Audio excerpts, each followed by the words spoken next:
दोस्त कैसे हैं आप सभी। दोस्तों आज हम बात करने वाले हैं आपके जो यूपी पुलिस भर्ती को लेकर जो एक नोटिस वायरल हो रहा है, ठीक है। उस नोटिस में कितनी सच्चाई है, क्या संभावनाएं हैं कि उस डेट तक जो डेट दी गई है 11 फरवरी, उस डेट में आपका एग्जाम कंडक्ट हो सकता है, ठीक है। दोस्तों जब कल तक मैं उस न्यूज़ को ऑनलाइन पढ़ रहा था किसी साइट पर या फिर किसी यूट्यूब चैनल पर, तो मेरे को कुछ फेक लग रहा था। लेकिन आज सुबह जब वो मैंने न्यूज़पेपर में पढ़ा और उसके बारे में जब मैंने दो चार जो मेरे दोस्त है सिलेक्टेड है उनसे बात करी, जो यूपी पुलिस में है या एसआई हैं, ठीक है, तो कहीं ना कहीं अंदाजा लगाया जा रहा है दोस्त कि हाँ संभावित है कि इस डेट को आपका जो एग्जाम है वो कंडक्ट हो सकता है, ठीक है। तो आज हम डिटेल में बात करेंगे कि क्या संभावनाएं हैं कि जो आपका एग्जाम है ये 11 फरवरी तक कंडक्ट हो सकता है, ठीक है। दोस्तों जैसे कि आप जानते हैं कि अक्टूबर के माह में आपके आरओ के 412 पद के आसपास आए थे और उन 412 पद का एग्जाम आपका 11 फरवरी को कंडक्ट होने जा रहा है। ये नोटिस हमें काफ़ी दिन पहले ही मिल गया था और मैंने वीडियो के द्वारा आप सभी को, जो जितने भी अभ्यर्थी तैयारी कर रहे हैं आपके आरओ की, उनको बताया भी था कि 11 फरवरी से आपका एग्जाम कंडक्ट 11 फरवरी को आपका एग्जाम 2 पालियों में कंडक्ट होगा, ठीक है। अब दोस्त सोचने वाली समझने वाली बात यह है कि अगर 11 फरवरी को आरओ का एग्जाम कंडक्ट होगा तो 11 फरवरी को क्या यूपी पुलिस का भी एग्जाम कंडक्ट हो सकता है या नहीं हो सकता, ठीक है। उस बारे में डिटेल में चर्चा करेंगे। दोस्तों अगर मैं बात करूं आरओ के एग्जाम को लेकर, तो उसमें कुल 10 लाख फॉर्म फिल किए गए हैं, ठीक है। यानी कि 10 लाख बच्चे ने फॉर्म फिल करा है। अगर मैं एक एवरेज मान के चलता हूं कि 7 से 8 लाख बच्चे भी एग्जाम देते हैं, ठीक है, तो 7 से 8 लाख बच्चे तो वो हो गए जो आरओ के हैं, ठीक है।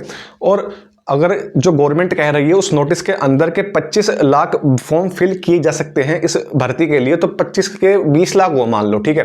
तो 20 और 7 27 लाख बच्चे, ये 27 लाख बच्चों का एग्जाम एक दिन में कराना, ठीक है। वो तो बात अब समझ में नहीं आ रही मेरे। बाकी अगर एग्जाम कंडक्ट हो भी जाता है दोस्तों, न्यूज़पेपर में साफ साफ लिखा है कि जो एग्जाम कंडक्ट होगा वो 5000 सेंटर बनेंगे, ठीक है। तो 5000 सेंटर हमने मान लिए, हमने माना दोस्त 5000 सेंटर हैं, ठीक। अब 5000 सेंटर में अगर मैं 5,000 बच्चे भेजता हूं, जब जाके 25 लाख बच्चे वो बैठते हैं, ठीक है।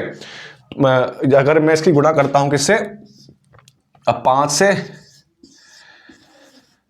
मैंने माना दोस्त हमारे पास 25 लाख हैं, यानी कि 3 और 2 5 जीरो आएंगी, 1 10 100 1000 10 लाख, ठीक है। 25 लाख हैं ये, तो 3 यानी कि 500 बच्चे पर सेंटर पर, ठीक है।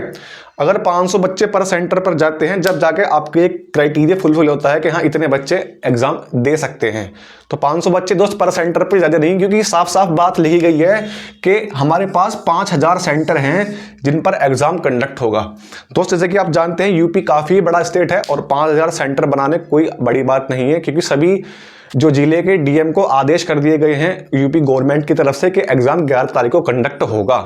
तो ये दोस्त पूरा अनुमान हम लगा सकते हैं कि आपका एग्जाम 11 तारीख को कंडक्ट हो सकता है, ठीक है। तो आप बिना डिले करे अपनी एग्जाम की तैयारी में दोस्त लग जाइए। आपके पास अगर मैं बात करूं, अगर 11 फरवरी से आपका एग्जाम कंडक्ट होता है दोस्त, आपके पास मात्र 50 दिन शेष बचे हैं, ठीक है। मात्र 50 दिन शेष बचे हैं और ज्यादा बड़ी बात नहीं है 500 बच्चे पर सेंटर पर एग्जाम कंडक्ट कराना। अगर 25 लाख बच्चे भी फॉर्म भर देते हैं, 25 के 25 ही, ठीक है, तो 5000 सेंटर है उनके पास एग्जाम कंडक्ट कराने के लिए, ठीक है ना। तो ये कोई भी बहुत बड़ी डील नहीं है गवर्नमेंट के लिए एग्जाम को कंडक्ट कराना। तो आप सभी इस टेंशन में ना पड़े कि 11 तारीख को एग्जाम होगा या नहीं होगा। दोस्त अभी तो आप ये सोचे कैसे करना, कैसे करके हमें 1 फरवरी तक अपना सिलेबस पूरा रेडी करके रख देना है यूपी पुलिस का, ठीक है। दोस्त जो बच्चा पहले से तैयारी कर रहा होगा उसके लिए उसे केवल अपना हिंदी और यूपी की जीके तैयार करनी होगी। बाकी दोस्त उसका मैथ रीजनिंग पहले से ही रेडी होगा, ठीक है।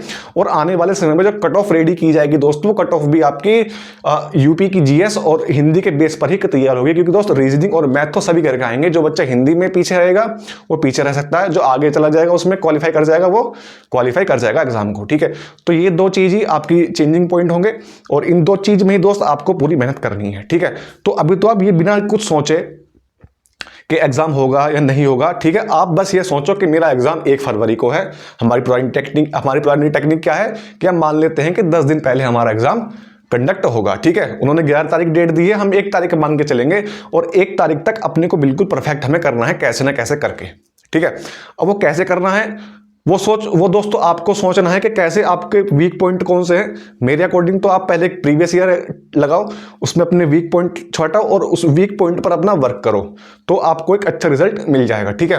तो दोस्त ये कुछ इन्फॉर्मेशन थी, ये कुछ अंदाजे थे जो हम लगा सकते हैं कि हाँ 11 फरवरी को आपका एग्जाम कंडक्ट हो सकता है, ठीक है।